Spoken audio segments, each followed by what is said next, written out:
Bonjour à tous les amis, c'est Alex, moi je suis photographe et vidéaste animalier, mais pas que. Aujourd'hui, comme vous l'avez vu dans le titre, on se retrouve pour une vidéo où je vais vous expliquer comment faire de la photo animalière sans téléobjectif. Et pour ça, on va parler du 50 mm. C'est parti.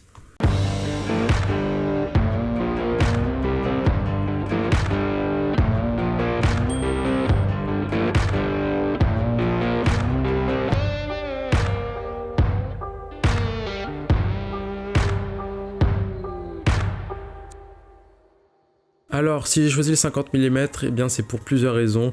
La première raison, c'est parce que c'est un objectif qu'en général tout le monde a dans son kit d'objectifs ou qui va se le procurer très bientôt. La deuxième raison, c'est aussi parce que c'est la focale qui se rapproche le plus de la vue humaine. Troisième point, je l'ai choisi aussi parce que c'est une focale fixe, j'y reviendrai plus en détail juste après. Quatrième point, parce qu'il est très lumineux. Et dernier point, parce qu'il est petit. Alors le premier point, c'est par rapport à son prix. Oui, on peut le trouver, la version, par exemple moi j'ai celle-là qui est à 1.4 qui vaut environ 300 €. Mais bien sûr pour ceux qui veulent débuter et qui n'ont pas trop de budget, c'est pour ça que j'ai choisi cet objectif là, c'est qu'on le trouve dans sa version qui ouvre à 1.8 aux alentours d'une centaine d'euros, par exemple sur le bon coin en seconde main, ou même en neuf il me semble qu'il est pas très cher, donc c'est très simple de le se procurer. Deuxième point, c'est l'objectif qui ressemble le plus à la vue humaine, donc j'ai pas besoin de rajouter des choses là-dessus, ça rapproche le mieux de ce qu'on voit nous, donc forcément en photo, quand vous allez regarder dans votre œilleton pour faire des photos, ça va vous paraître très naturel, très simple. J'ai aussi choisi cet objectif là pour une autre raison, mais que je n'ai pas spécifié juste avant. C'est un objectif qui montait sur un APS-C, donc un capteur APS-C, par exemple sur les boîtiers d'entrée de gamme comme le 1300D de chez Canon ou le D5300 je crois chez Nikon. Ça sera pas un 50 mm, ce sera l'équivalent d'un 85 mm si je dis pas de bêtises, enfin à peu près, hein, ça fait pas 85 mm pile, mais c'est à peu près l'équivalent d'un 85 mm sur plein format. Parce que oui, là le 50 mm c'est 50 mm sur un plein format. Si vous voulez une vidéo où je vous explique très simplement les capteurs d'appareil photo, les objectifs, même les réglages qu'on peut amener à faire sur l'appareil photo, dites-le moi en commentaire et si c'est positif, je ferai une vidéo là-dessus. Troisième point, donc je crois que c'était le piqué et la luminosité de cet objectif là. C'est un objectif qui est très bon car c'est une focale fixe, contrairement à un zoom comme le 70-300. Je vais prendre le 70-300 parce que niveau prix, c'est à peu près ce qu'on peut acheter comme premier téléobjectif du moins. C'est pas non plus un téléobjectif que je déconseille. Moi personnellement, je l'ai jamais utilisé. J'ai toujours utilisé au début mon 50 mm.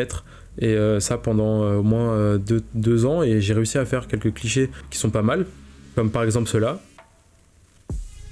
Donc moi je trouve qu'on peut arriver à des très bons résultats avec cet objectif là. Ensuite bien sûr maintenant je suis sur téléobjectif, je suis sur un 150-600 de chez Tamron, qui d'ailleurs Tamron m'a repost une de mes photos qui est juste là, hop.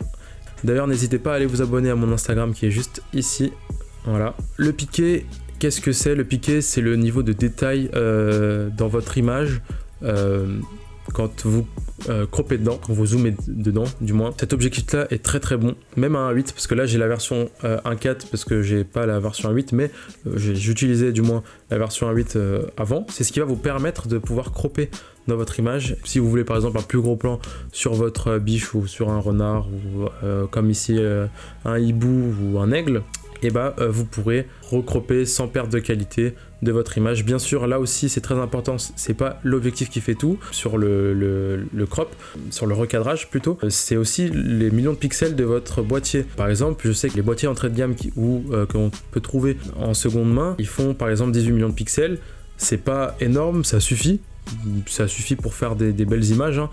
Mais par exemple moi qui ai un boîtier, c'est un Canon 77D, son capteur à 32 millions de pixels, donc ça me permet de recadrer vraiment comme je veux sans perte de qualité. Et je sais que maintenant on fait des boîtiers qui sont à plus de 50 millions de pixels, qui sont vraiment une tuerie. L'autre point de la qualité de cet objectif là, c'est qu'il est très lumineux. Cette version là ouvre à 1.4, c'est-à-dire qu'en basse lumière, ça va être un atout indispensable pour la photo animalière. En général, les animaux viennent soit au petit matin, soit au début de soirée, pour chasser ou autre. Et en général, on manque de luminosité sur des objectifs comme le 70-300.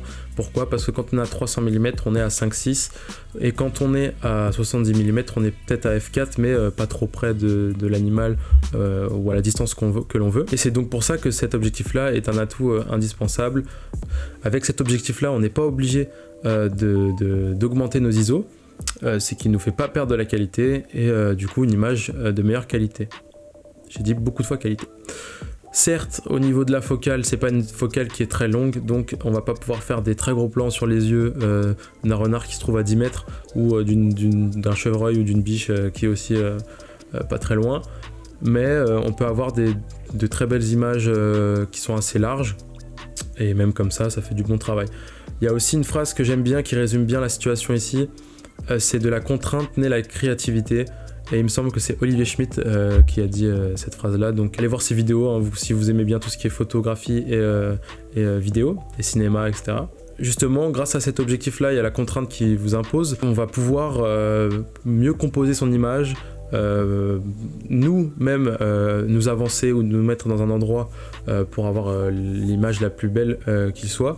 Contrairement à un zoom où on a juste à rester à l'endroit. Enfin, quand on a un zoom, on devient feignant entre guillemets parce qu'on peut zoomer, donc on reste au même endroit et on zoome et hop on dézoome et on se met à la focale qu'on veut et on prend notre photo.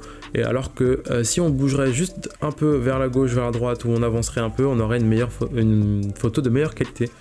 Et ça, beaucoup de photographes font cette erreur-là. Et aussi, donc le dernier point de cet objectif-là, c'est qu'il est tout petit. Ah, il est pas très lourd, vraiment dans le sac, il pèse pas grand-chose. Je sais que cette version-là. Bon, cette version-là est beaucoup plus imposante que l'autre, mais elle est celle-là elle est un peu plus lourde. Mais je sais que le 50 mm 1.8, il pèse quasiment rien. Et voilà, le boîtier ne ressort pas trop. Enfin, il est vraiment très petit. Vous pouvez même le mettre accroché à votre cou. Vous pouvez vous déplacer facilement avec. Et au début, pour pouvoir repérer ses premiers terriers, les traces des animaux, prendre ses premières photos, c'est vraiment pour moi un indispensable et vraiment l'idéal pour commencer la photo animalière. Donc j'ai fait une autre partie de vidéo que j'ai tournée bien avant celle-ci sur Lightroom. Je vous explique mon procédé de comment j'arrivais à ce résultat avec le 50 mm et Lightroom. Donc voilà, je vous laisse avec l'autre partie de vidéo et ciao. Donc on se retrouve sur Lightroom, donc là on a une photo que j'ai prise au 50 mm, donc là c'était au Canada, donc de ce jeune cerf. Comme vous pouvez le voir, bon elle est un peu sombre etc, mais ça c'est pas grave. Donc là j'étais assez proche, parce que, donc je vous explique la situation, hein, on était en voiture et quand tout d'un coup on arrive à côté de cette plaine dans une petite route, et donc on voit ce jeune cerf allongé comme ça, qui n'était vraiment pas apeuré, et donc moi j'ai eu le temps de prendre ma photo tranquillement.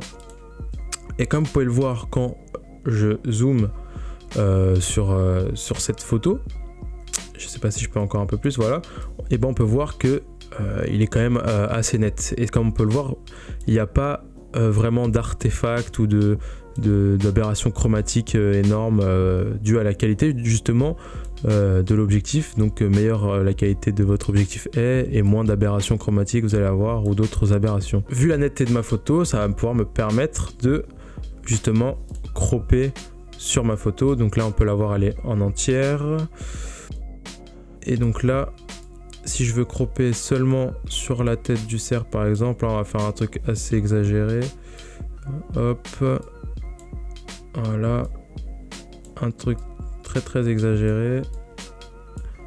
On va prendre quand même toutes ces cornes, bon c'est, voilà, terminé. Et donc là on a la photo du cerf, voilà, donc du jeune cerf croppé, et on peut voir qu'on perd pas de qualité. Et donc là je vais pouvoir faire mes réglages, l'exposition, etc., le contraste, etc.